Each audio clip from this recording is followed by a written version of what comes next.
जय हिंद। जय हिंद। आज हम हिमालय की जिस श्रृंखला के बारे में बात करने जा रहे हैं वो है आखिरी हिमालय की श्रृंखला, जिसको हम कहते हैं शिवालिक श्रेणी। तो अब शिवालिक श्रेणी जो हिमालय की आखिरी रेंज है, जिसमें पहले हमने देखा ग्रेट हिमालय, उसके बाद हमने लघु हिमालय और उसके बाद हमने देखा शिवालिक श्रेणी। अब ये शिवालिक श्रेणी जो है, आप देखिए ध्यान से, तो ये इसके नीचे फिर उत्तर प्रदेश और बिहार के ये राज्य मैदानी क्षेत्र यहाँ पर लग जाते हैं। तो ये हम ट्रांस हिमालय पढ़ चुके हैं।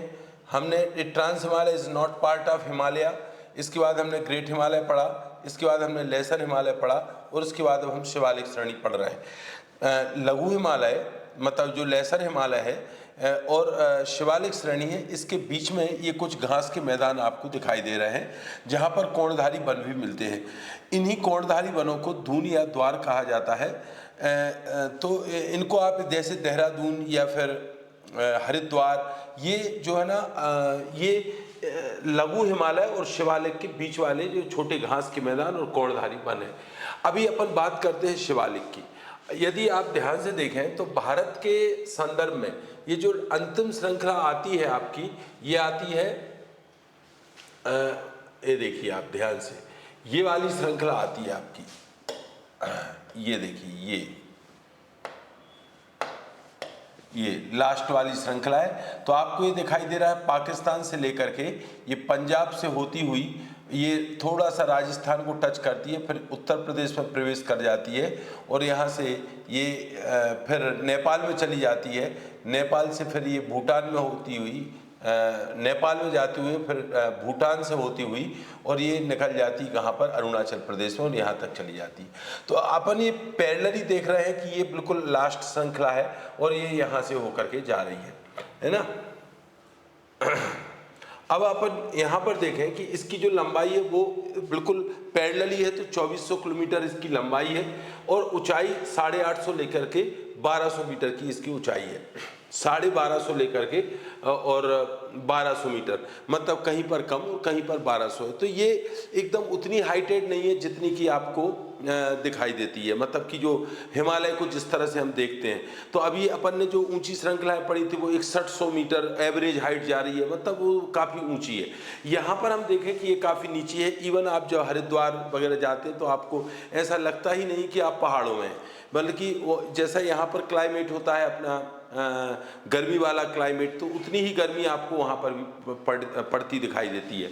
यहाँ पर हम देखें कि इसकी लंबाई 2400 किलोमीटर लंबी है और चौड़ाई 850 से 1200 मीटर के लगभग, ऊंचाई 850 1200 और चौड़ाई 10 से 50 है। 10 से 50 कहाँ पर हो जाती है, तो ये अपन ने देखा था कि यहाँ पर चौड़ाई काफ़ी कम हो जाती है और यहाँ पर चौड़ाई थोड़ी सी ज़्यादा अपने को देखने को मिलती है। मतलब ये दोनों टाइप की अपने को वो मिलती है चौड़ाई, तो 10 से लेके 50। अब ये इसका जो नीचे का क्षेत्र है जो अपने को दिखाई देता है, ये नीचे का क्षेत्र जो है ये तराई का क्षेत्र कहलाता है। ये वाला जो क्षेत्र है, ये वाला क्षेत्र जहाँ से उत्तर प्रदेश लग जाता है, ये तराई का क्षेत्र कहलाता है।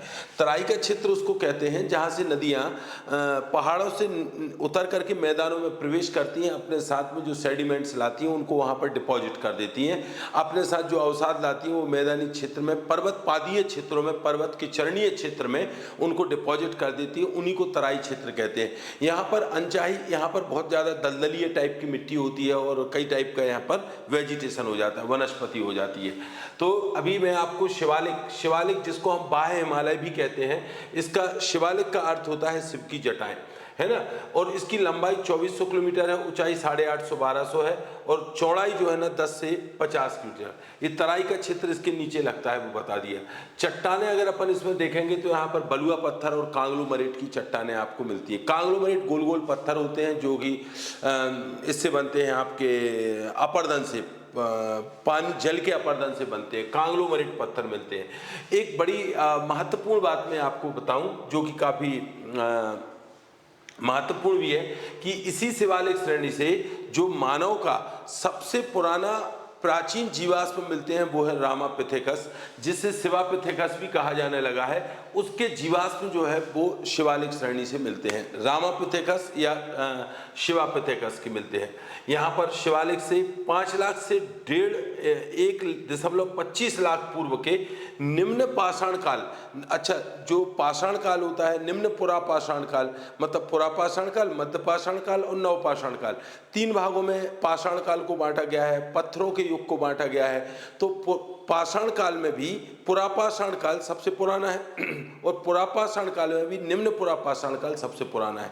तो 5 लाख से 1.25 लाख वर्ष पूर्व के निम्न पुरापाषाण काल की एक सोनियन संस्कृति के अवशेष यहाँ से पाए जाते हैं, जो पाकिस्तान में, भारत में और नेपाल में सोनियन जो संस्कृति है इसके अवशेष मिलते हैं।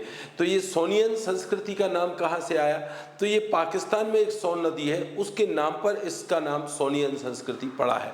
तो शिवालिक पहाड़ी जब अरुणाचल प्रदेश में प्रवेश कर जाती है, जैसा कि अपन ने देखा था, शिवालिक श्रेणी जब अरुणाचल प्रदेश में प्रवेश कर जाती है तो यहीं पर इसके नाम डाफला, मिरी या अबोर और मिश्मी पहाड़ियों के रूप में नॉर्थ ईस्ट में ये शिवालिक का ही 4 पहाड़ियों के रूप में हमें विस्तार मिलता है। तो अभी हम नॉर्थ ईस्ट की जब पहाड़ियाँ पढ़ेंगे तो इनका हम डिटेल बताएंगे आपको, लेकिन यहाँ पर आप देखें कि Dafla, Miri, Abor, Mishmi is a part of Shivalik, ये शिवालिक का ही एक हिस्सा है। इसके अलावा हम देखते हैं कि शिवालिक के बारे में कि यहाँ पर जो दून मिलते हैं, तो देहरादून तो सभी को मालूम है, पतली दून एंड कोठरी दून, ये दोनों दून जो है ना, ये आपको जिम कॉर्बेट नेशनल पार्क में मिलते हैं। तो दून और द्वार क्या होता है? सकरी घाटियां हैं जो कि इन शिवालिक श्रेणी के से ऊपर उस पार जाने, मतलब मध्य हिमालय, लेसर हिमालय के ऊपर या के जाने के लिए हम इन दून या द्वार का इस्तेमाल करते हैं। जैसे अगर आपको बद्रीनाथ या केदारनाथ जाना है तो हम हरिद्वार से होकर ही जाते हैं। तो ये दरवाजे हैं, द्वार मतलब दरवाजे, तो इनके नाम है हरिद्वार, है ना। तो दून या द्वार यहाँ पर मिलते हैं। तो पतली Dun and Kothri Dun both are part of Jim Corbett National Park, ये जिम कॉर्बेट नेशनल पार्क के पार्ट है। तो देखिए शिवालिक श्रेणी में इससे ज़्यादा कुछ ऐसा बताने का है नहीं। तो आपने अभी अपन ने जो हिमालय की जो श्रृंखलाएं देखी, हमने 4 वीडियो में चारों श्रृंखलाओं का अलग अलग वर्गीकरण किया है। हमने पहले वीडियो में ट्रांस हिमालय बताया, उसके बाद में मैंने आपको ग्रेट हिमालय बताया, उसके बाद हमने लघु हिमालय और उसकी हमने छोटे छोटे टुकड़े करके हमने आपको वो उसकी सीरीज बताई, उसके बाद में फिर हमने आखिरी में आपको शिवालिक श्रेणी की बताई। अभी जो आपका जो वर्गीकरण है वो एक ही कक्षा में हो जाएगा, वो है आपका वर्टिकल डिवीजन ऑफ हिमालय, जिसमें कश्मीर हिमालय, कुमाऊं हिमालय, नेपाल हिमालय और असम हिमालय, ये 4 भागों में नदियों के आधार पर डिवीजन करके वर्टिकल डिवीजन बताया गया है। इसमें हम हालांकि अपन हिमालय का पूरा विवरण अपन दे चुके हैं, लेकिन इसी के अंतर्गत हम पहाड़ियाँ और हिमालय पर बनी कई चोटियाँ और हिमालय पर बने कई सारे आपके हिल स्टेशंस हैं, उनके बारे में मैं आपको जानकारी दूंगा। तो वो भी बहुत महत्वपूर्ण है एग्ज़ाम के पॉइंट ऑफ व्यू से। तो आप इसको देखते रहिए और जो हमारा चैनल है इसको आप ज़्यादा से ज़्यादा लोगों तक पहुंचाएं ताकि उन लोगों को फ़ायदा हो सके। Thank you for listening. जय हिंद।